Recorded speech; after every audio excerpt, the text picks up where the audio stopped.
Have you ever wondered why this game feels so good to play? If your answer is visuals, then no. The key component is their controls. The character movement feel natural and they move exactly how you want. A good character movement will always make the player feel that they are in total control of the character. So, are you wondering how to achieve this? Well, there are some tricks that professional developers use to make their controls better. And today, we are gonna see what are they and how you can do it in Godot. Now the first trick is using a capsule shape for player collision, or at least use a circle collision shape at the foot. This little change will make your player movement a lot better. As you can see now, when I'm just couple of pixels below the platform, but because of the circle collision shape, I'm still able to slide up to it. So basically, you don't want to stop the player from climbing when he's just 2 pixels below. This can make the player frustrated and you don't want that. And the only downside of this is that you can also slip down from the platform. But I have a solution for this which we will discuss later in this video. Now if you know how to move the character right, left and jump, and you understand what I'm doing here, then you can skip to the next section. And for those who are complete beginner, let me explain what it is. First of all, I use kinematic body for the player, which allow me to use the move and slide function.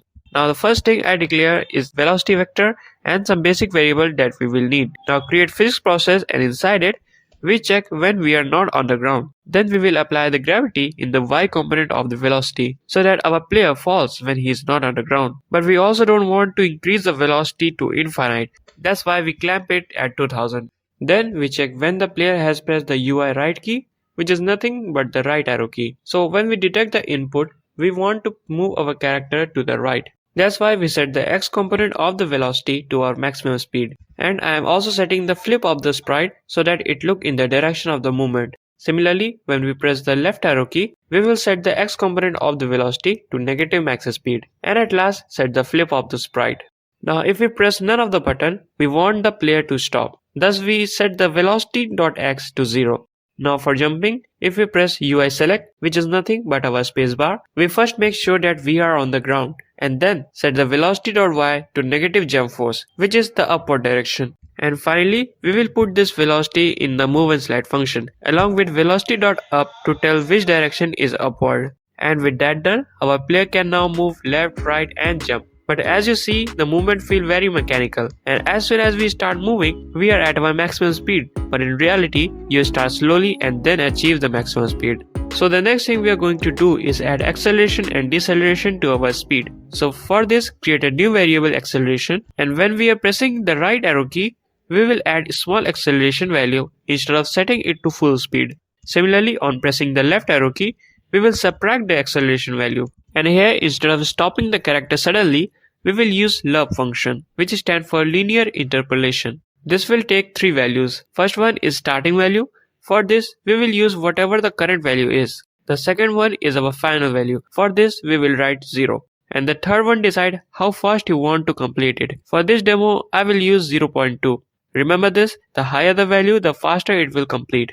And finally, when we are adding the acceleration, we don't want the velocity to go beyond the maximum speed. That's why at last we use the clamp function to set the velocity within the limits. If you don't understand the clamp function, then you can also write this instead. Both of them do the same thing.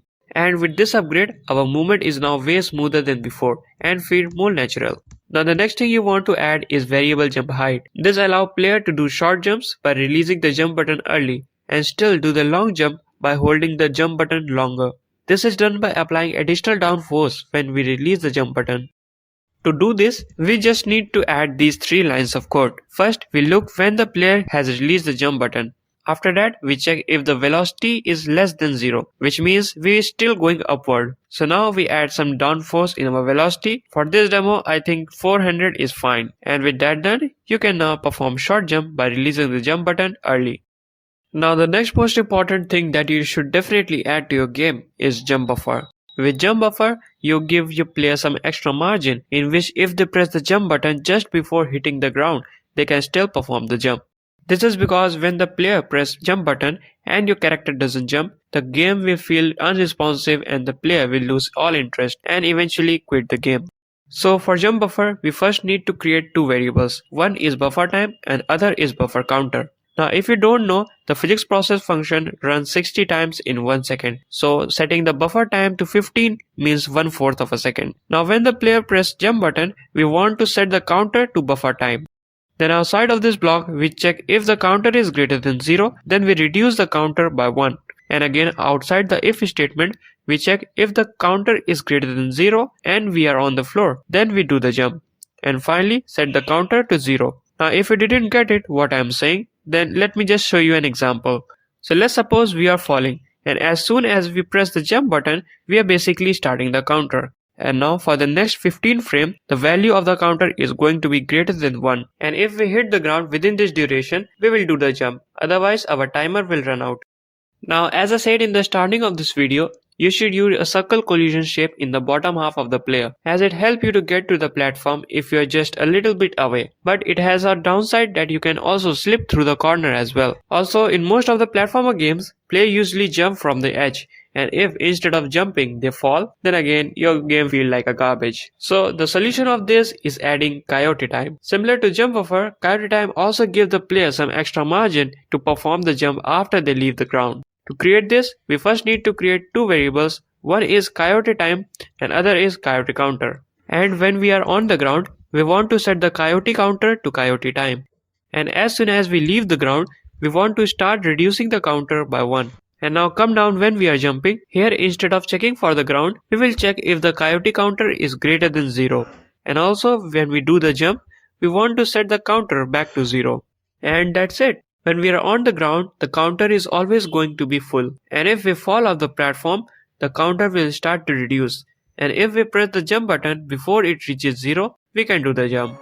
So now you can definitely feel the difference after applying all the improvements we made. You can also check out the description if you want to just copy the code. Also, I was thinking to show you how to add double jump and wall jump in this script, but they are not any tricks to improve game movement. Rather, they are separate mechanics of the game. So if you want to see a video on double jump and wall jump, then tell me in the comment section. Also, if you found this video helpful, then don't forget to leave a like. If you have any suggestion, write down in the comment section and subscribe to my channel for more amazing videos.